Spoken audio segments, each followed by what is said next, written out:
divided artificially. The powers that be, and I'm going to be talking a lot about the corporate interests, the billionaires who own both political parties, they want to give us the illusion that we really have a choice in this country. That we're a democracy. You guys have a choice between these two very different parties.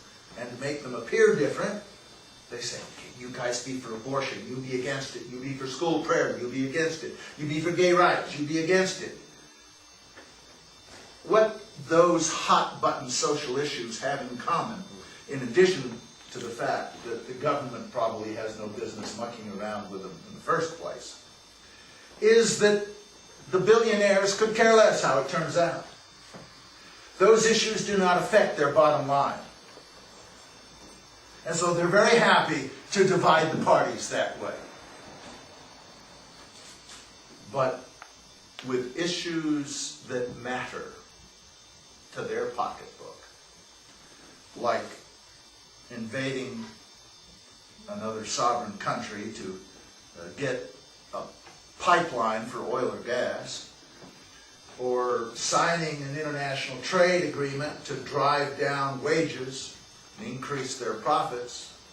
On things like this, the Democrats and Republicans are as one. And those who rule them, the Trilateral Commission, the Bilderbergers, they insist on it. So what we have to do is take back our country for the people. Because for too long we've had a government which serves only those big money interests. So, bear that in mind. I'm going to ask you to pretend that I'm addressing you as President of the United States at my inauguration.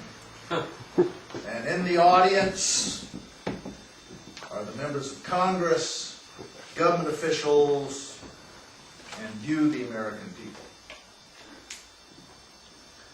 My fellow Americans, corporations over the last 150 years have increasingly escaped government regulation and have accumulated political rights as if they were persons.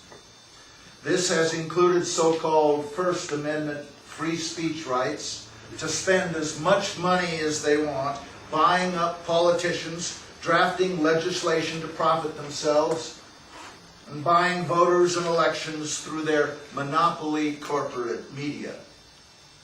It has reached the point where foreign policy, trade, and military decisions are made for short-term corporate profit to the detriment of the American people and our national security. Our government has become totally controlled by corporate interests.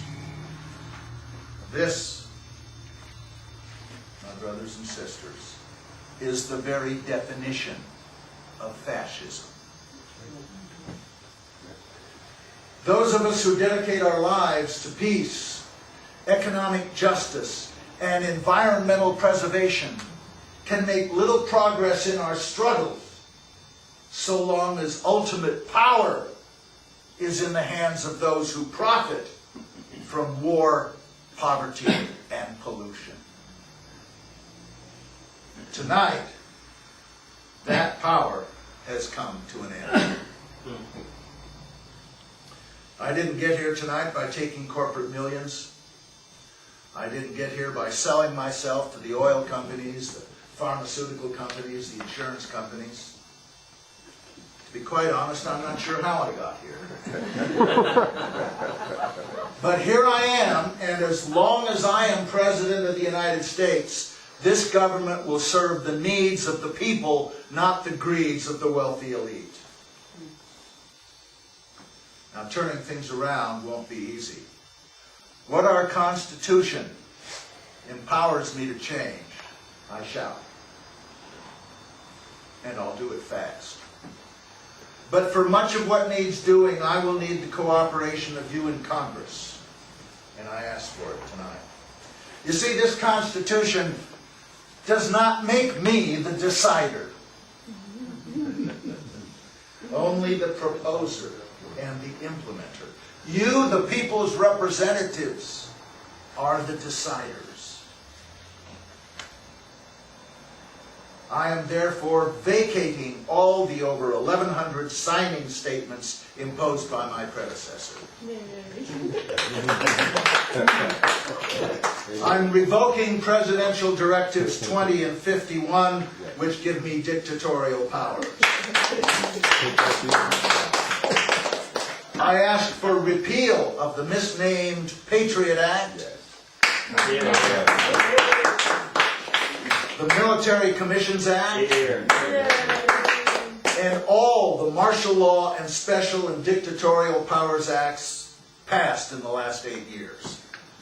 This is not a monarchy, and I am not interested in being a dictator.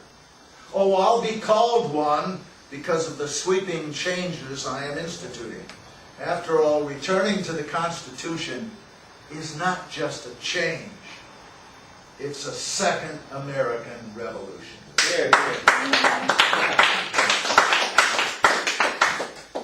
And I warn you, members of Congress, if you continue to violate your constitutional responsibility to serve your constituents, and instead serve only yourselves and the big money interests you are indebted to, if you ignore the Constitution and attempt to protect the crooked, corporate-dominated status quo, I will go over your heads to the American people and ask them to retire all of you, regardless of party. It's okay, you can clap. Now, in order to restore some semblance of our republic, we must give the people real choices, and we must have an informed electorate, not a brainwashed electorate. This means electoral reform and media reform. One at a time. The constitutional principle of one person, one vote means that any method of voting which does not produce a paper ballot which can be counted, recounted, and audited as necessary is unconstitutional. I also ask Congress to initiate real public financing of elections, proportional representation, preference voting, abolition of burdensome petition requirements for third parties and independents, and so working people can actually vote, making Election Day a federal holiday.